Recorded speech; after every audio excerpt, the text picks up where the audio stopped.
Da, mislim čovjek jeste krenuo dok je bilo zeleno pešački, ja mislim. A malo ko ljudi zna, ja sa autom je krenuo onako kao da hoće da ga zgazi zato što je vidio da prelazi na crveno, tako. A malo ko zna da pešak sad ode da krene da mi prelazi ulicu.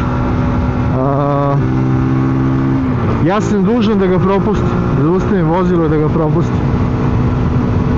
Nebitno da li van pešačkog ili ne. Pešak čim se pojavi na kolovozu dužni ste da mu stanete, ali da?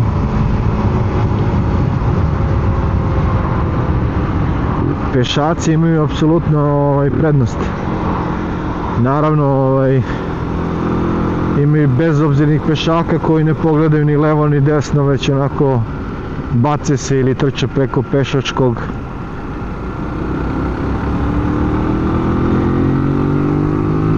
Naravno to se nadovezuje na ono, ima raznoraznih ljudi, raznoraznih vozača, raznoraznih pešaka. Neko vozi pod dejstvima, neko vozi pod antidepresivima, isto tako važi i za pešake.